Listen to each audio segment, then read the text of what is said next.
Rahmat, menyambung begitu ya pertanyaan di segmen sebelumnya, Anda Ya, katakan memproduksi beras bukan hal mudah dan juga murah. Apakah kalau dikaitkan dengan role bisnis atau prospek bisnisnya ke depan, sebetulnya di sektor pertanian atau memproduksi beras ini menjadi bisnis yang kurang prospektif lagi ke depannya? Silakan dengan jawaban Anda, Pak Rahmat.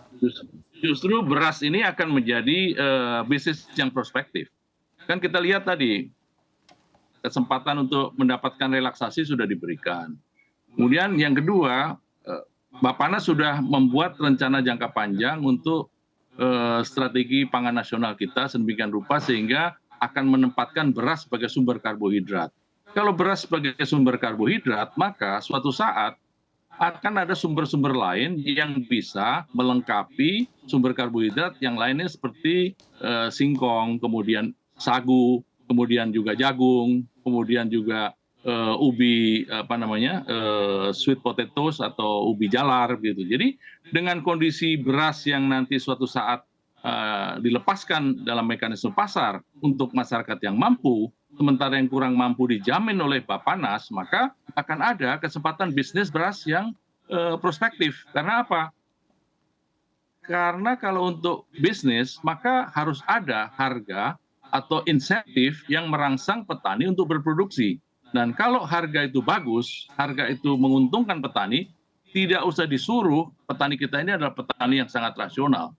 Kalau harganya bagus, pasti dia akan berproduksi. Jadi menurut saya ke depan, bisnis beras adalah bisnis yang sangat prospektif karena pemerintah punya arah untuk membangun strategi pangan yang baru.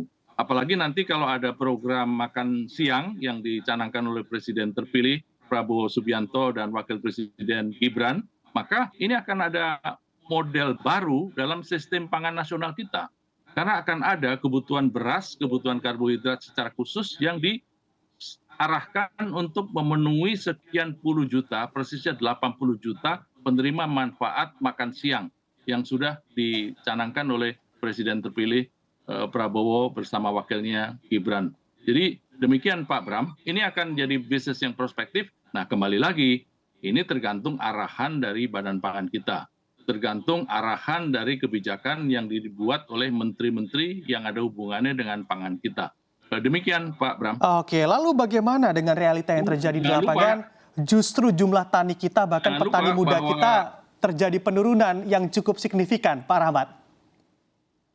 ya petani muda itu kan juga petani yang rasional. Kalau menguntungkan dia akan masuk. Dan saya sudah melihat petani-petani muda kita justru banyak masuk di bidang pertanian yang menguntungkan. Misalnya apa? Misalnya di bidang kopi, pertanian hortikultura, kemudian petani-petani baru yang justru masuk di eh, bidang pertanian tetapi di perdagangannya, di pengolahannya, ini luar biasa besarnya mereka akan masuk dan tidak perlu khawatir kalau kita punya arah yang tepat untuk membangun pertanian nasional kita. Jadi pertanian tropis dunia ini nanti akan menjadi semacam lokomotif bagi kebutuhan pangan dunia kita. Dan jangan lupa pertanian pangan atau kebutuhan pangan ini tidak hanya ada di darat, tapi juga ada di perairan dan terutama ada di laut begitu ya. Jadi pertanian di bidang pangan ini sangat luas. Jadi tidak usah khawatir selama pemerintah punya arah yang tepat untuk membangun pangan nasional kita. Jadi arah yang disampaikan oleh Kepala Badan sudah jelas, Pak Ketut juga arahnya juga jelas. Jadi tinggal bagaimana kita menempatkan para petani milenial ini ke depan. Demikian Pak Bram. Oke, baik. Nah, saya akan kembali ke Pak Ketut begitu ya. Banyak juga anggapan saat ini kondisinya seperti masyarakat yang kurang mampu begitu ya, atau merasakan harga beras cukup tinggi sehingga tidak terpilih, seperti dipaksa untuk tidak makan beras lagi dan juga beralih ke sumber karbohidrat lain. Kalau dari Anda melihatnya seperti apa, Pak Ketut? Saya kira izin Mas Bram, saya sering ke lapangan juga, artinya ke pasar, dan kami banyak juga di posisi-posisi di lapangan melihat langsung. Secara prinsip, kalau kami berkomunikasi di lapangan, di pasar-pasar dengan ibu-ibu, yang satu yang paling penting adalah barangnya ada, itu. Karena saya nanya langsung kepada para pembeli, pedagang, mereka juga memahami bahwa petani kita harus disenengin. kalau petani kita tidak mendapatkan harga yang wajar, sekali lagi siapa yang akan berproduksi? Itu mereka juga menjawab seperti itu. Nah, betul, tadi sudah disampaikan oleh Pak Prof, bahwa 22 juta itu sudah diberikan bantuan pangan oleh Bapak Presiden selama 6 bulan.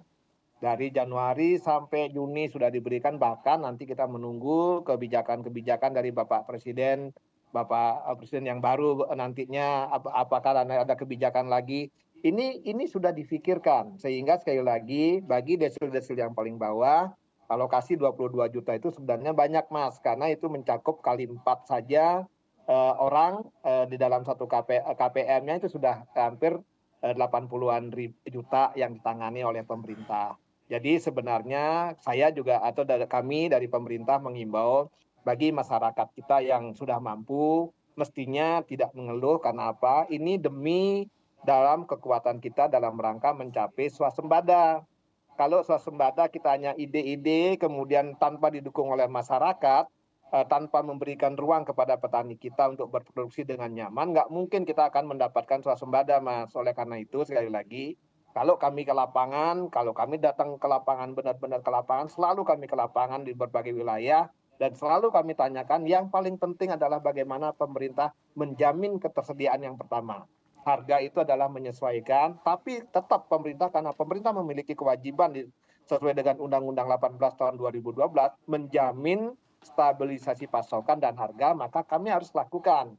Jangan sampai harganya terlalu tinggi dan lain sebagainya. Itu yang dilakukan oleh pemerintah dalam rangka menjaga tadi kegiatan-kegiatan stabilisasi pasokan dan harga. Jadi sekali lagi pemerintah sangat aware kepada masyarakat, Bapak Presiden, Bapak Wakil Presiden, semua pemerintah aware kepada masyarakat agar masyarakat di tingkat paling bawah nyaman juga memperoleh harga, nyaman juga memperoleh beras, sehingga pada saat titik-titik tertentu masyarakat menengah ke atas dengan harga yang wajar mestinya tidak mengeluh. Dan memang pada kenyataan di lapangan kami selalu turun ke lapangan melihat, selalu mendapatkan konfirmasi bahwa sepanjang barangnya ada, Pak, kami tidak masalah. Yang penting masyarakat kita atau petani kita juga nyaman berproduksi. Itu yang kami dapatkan di lapangan, Mas. Related dengan pernyataan yang keluar dari HKTI begitu ya, mendesak Bappenas untuk menaikkan harga gabah menjadi 6.757 per kilogramnya. Kalau misalnya kita bicara terkait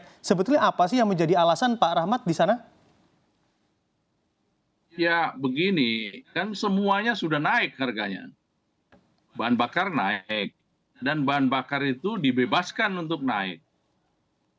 Meskipun pemerintah mengatur harga bahan bakar, tapi dalam prakteknya kalau harga bahan bakar internasional naik, itu juga Pertamina tidak bisa untuk tidak menaikkan, terutama untuk bahan bakar yang tidak disubsidi. Ya kita masih bersyukur Pertamina mensubsidi, pemerintah mensubsidi untuk solar. Tetapi bensin itu hampir sangat erat kaitannya dengan harga internasional. Demikian juga beras. Kita berharap beras itu ada hubungannya dengan harga internasional. Dan juga kalau kita mengacu pada harga internasional, jangan diacu pada negara-negara produsen utama dan produsen pertama beras kita seperti Thailand dan Vietnam.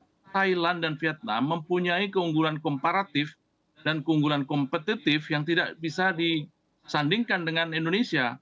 Sama seperti kalau Thailand suruh bersaing dengan kelapa sawit kita, ya kalahlah. Demikian juga Vietnam. Kalau dia harus bersaing dengan kelapa sawit, kalah. Nah kita, kalau kita kalah dengan Vietnam, ya sudah wajar. Nah kemudian yang saya harapkan, yang kami harapkan, pemerintah adil. Adil dalam melihat petani padi kita. Pak Astawa sudah melihat, Pak Ketut sudah melihat bahwa petani harus dilindungi. Kenapa? Karena yang menghasilkan padi kita adalah petani kita. Nah kemudian yang paling menarik di sini adalah Badan Pangan Nasional punya instrumen untuk mengendalikan harga, mengendalikan stok produksi melalui Bulog. Bulog sekarang beda dengan Bulog-Bulog masa lalu. Bulog sekarang ada Bulog yang sangat progresif dan sangat responsif terhadap kepentingan petani. Dan di rut Bulog yang baru ini kan sering juga turun ke lapangan. Sama seperti Pak Ketut, sering sekali melihat begitu ada respon harga gabah turun, Bulog cepat-cepat mengabsorb dan membeli. Dan dengan demikian maka Bulog punya stok yang cukup. Jadi sekarang adalah fungsi daripada Badan Pangan Nasional, selain dia membuat strategi, dia membuat kebijakan, dia punya instrumen untuk melaksanakan strategi dan kebijakannya. Apa itu instrumennya? Bulog. Bulog adalah instrumen strategis untuk menjaga supaya harga beras bisa dikendalikan dengan baik. Jadi pada waktu harga beras jatuh, harga padi jatuh di tingkat petani, Bulog cepat membeli sesuai dengan harga yang sudah ditetapkan oleh Badan Pangan. Dan dengan demikian maka hubungan Bulog dengan petani adalah hubungan langsung. Sementara hubungan antara Badan Pangan dengan petani hubungan tidak langsung. Nah, dengan demikian maka ada semacam fungsi-fungsi yang bisa digunakan, fungsi pemerintah yang punya dasar yang kuat untuk membangun sistem dan usaha agribisnis perberasan tidak hanya masa lalu, masa kini, tapi juga masa yang akan datang. Jadi kembali lagi Pak Bram, kita sudah punya strategi, kita sudah punya policy, kita sudah punya instrumen. Nah sekarang bagaimana mengorkestra supaya national food policy ini bisa menjadi national rice policy kita, nanti suatu saat juga akan bisa mengendalikan pangannya, termasuk mengendalikan berasnya.